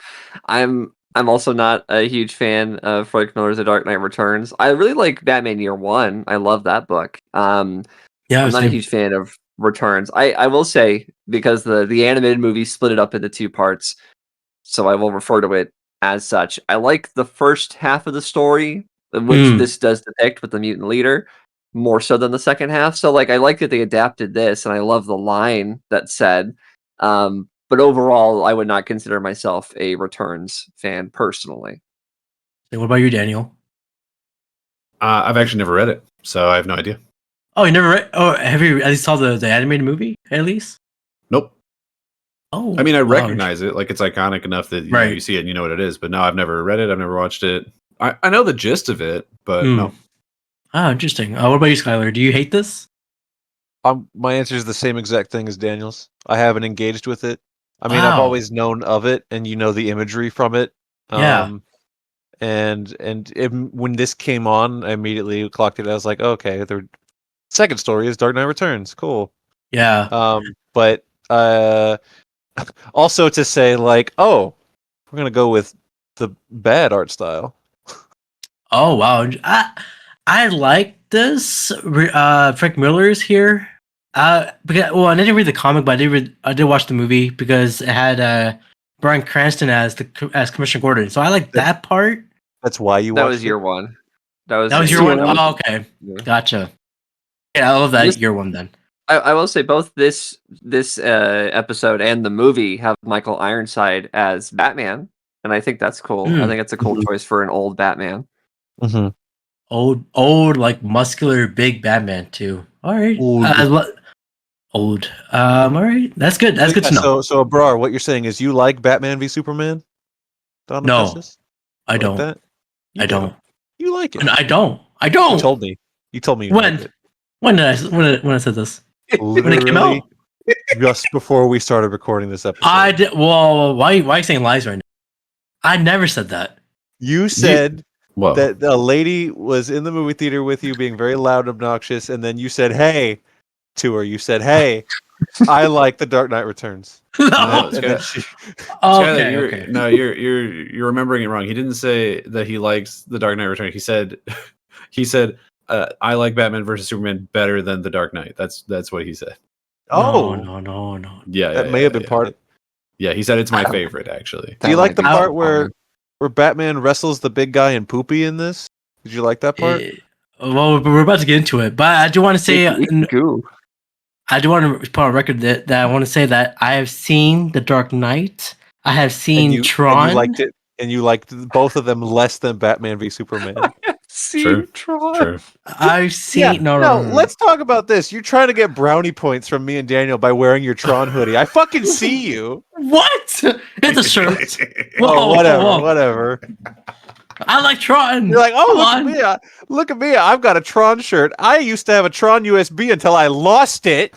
I didn't lose Hey, it. come No. on. We know of not a single soul I had known in high school had seen the show Tron Uprising, except for Abrar. Okay, I gotta give him that. It's a good show. I cannot stress how much I would love to continue roasting Abrar for all these very real things that he did say. But it's also 11 o'clock and we're recording another thing after this. Oh, God. All right. Well, at the dump, the leader preaches the fate of the mutants to his gang. He dismisses the opinion of the general population that they're just noisy kids and exclaims that there are future and the law. The crowd goes wild. Woohoo! And the two of them, Rob and Don, praises their leader. The leader tells them that they will kill Batman, but the moment the torch he holds explodes.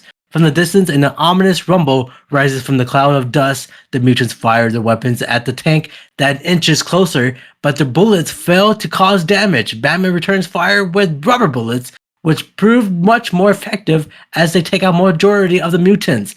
Robin leaves with the tank and continues to fight the mutants on their own, armed with a slingshot. Do you guys like this Batmobile?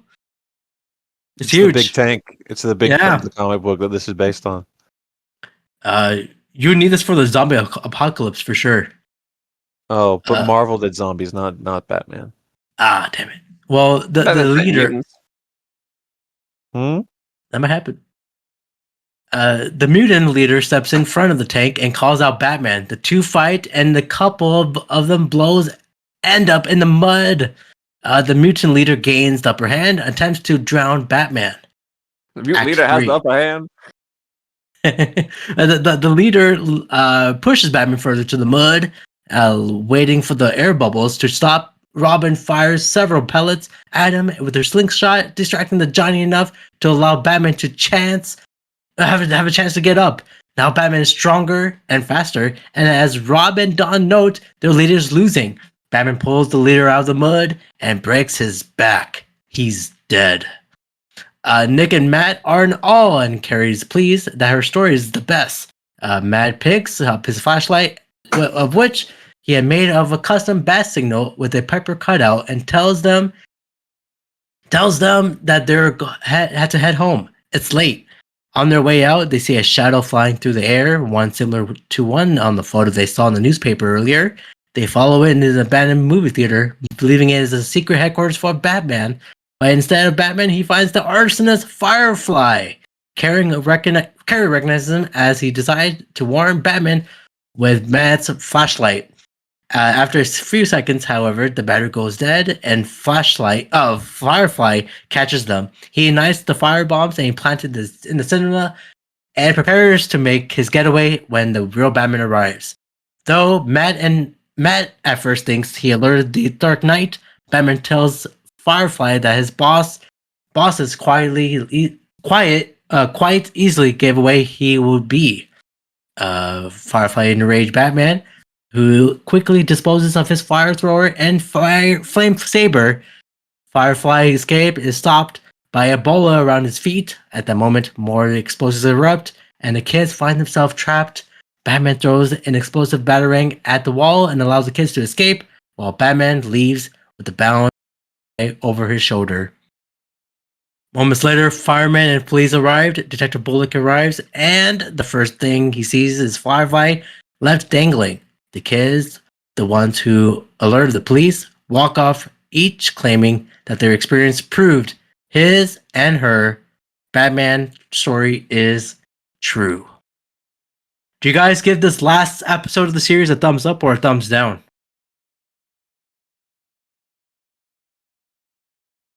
I'll go with you, You have Ray. to ask. You have to ask everyone's names. Yeah, when Ray, there's you this go many first. people, you got to throw a name out there. Our turns. You keep throwing it to me first. Okay.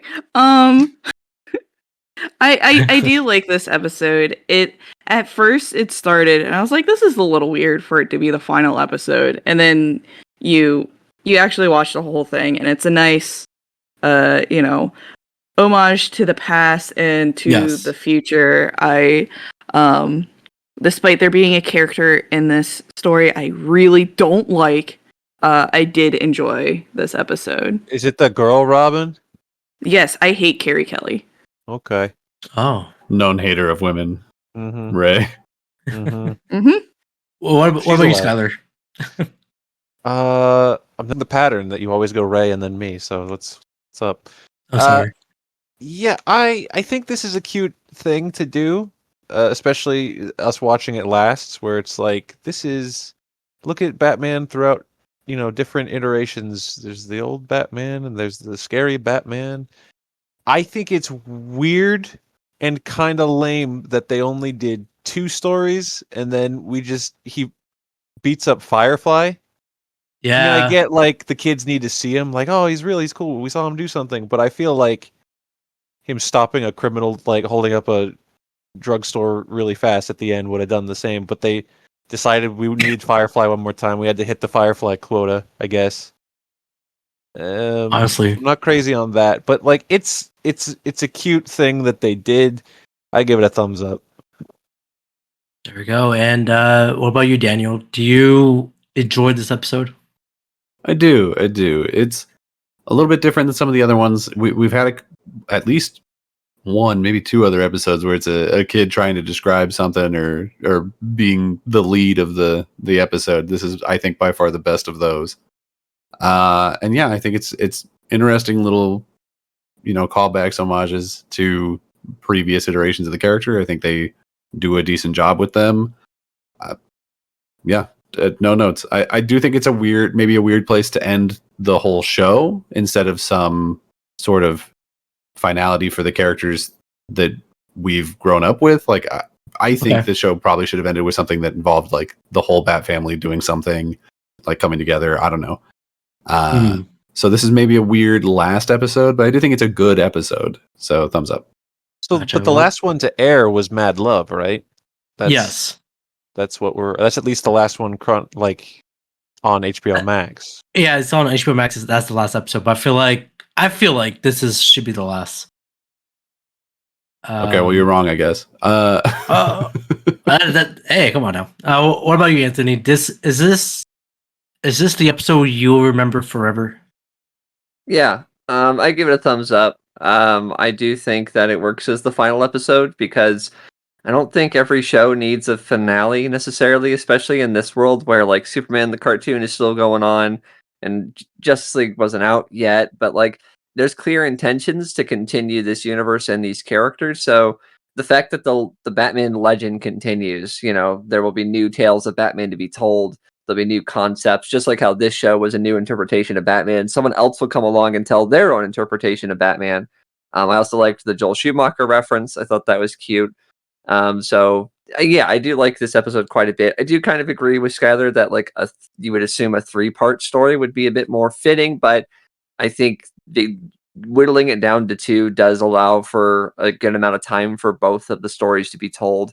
And I mentioned earlier that I think it's a good representation of the very 2 different sides of Batman that are both valid interpretations of Batman. So this gets a thumbs up from me. Yeah, it's a thumbs up for me. This is, I think, not the best episode, but it's like those episodes when you watch as a kid where like you agree with these kids. Like it's like those movies where was the upbringing was like Stranger Things, those type of Coming movies. of age. Coming of age. Thank you, Skyler. Coming of age movies or episodes where you relate to the kids more, and you see how we see Batman through the kids' lens. So I like it that way.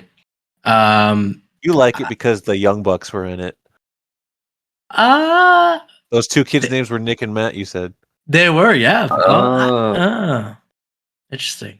Well, another reference, as Anthony mentioned, my interesting fact was the kid named Joel was a reference to Joel Schumacher. Of course, he is known to make Batman Forever 1995. And nothing else. Just that one. That's that one. But yeah, guys, that was it. Batman, the anime series, is done, is toasted.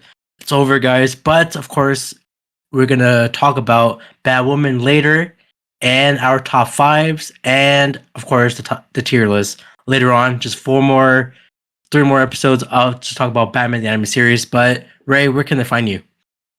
You can find me basically anywhere under the username The Ray Sketches. Sketches, all right. And what about you, Skyler? You can find me on Blue Sky at Skyler8bit or on my very own podcast with Daniel. Oh, say hi, Daniel. He only said that because he didn't want to do the plug. No, I wanted you to say hi. I was going to do the...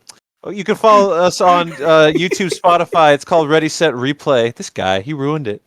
That's right. Or you can follow it on Twitter at rsr_pod. Fantastic. There you And go. Daniel, besides the podcast, is there nowhere else we can find you? No, that's where I want you to find me. All right. And Anthony, what about you, man? Do we need to see you? I don't like how you worded that. You can find me at Anthony Lancer on pretty much all social media platforms. You can also find me on YouTube, Anthony Reviews. We're Anthony Reviews, where if you like Batman or DC or superheroes and you like action figures, you'll like that channel. So go ahead and check that out. I also have my own podcast called The Grud, where my friend Kirk Beatty and I discuss movies as well as other things that are going on in the world. So feel free to check that out, The Grud, wherever podcasts can be found. Fantastic. And of course, follow these guys. Follow these guys and follow this on Spotify, Apple, Spotify, YouTube, at Brownboywonder Podcast. Until then, guys, we'll talk to you later. How we end the Batman. We'll talk to you later. Batman out. How about that? Are you going to cut the part where Skyler told you to do a different ending? No, Everything I'm keeping stays this in. in. Everything we say stays... All semen stays All the in. semen. Wait. Okay. Bye, guys. Why haven't you ended the fucking episode yet?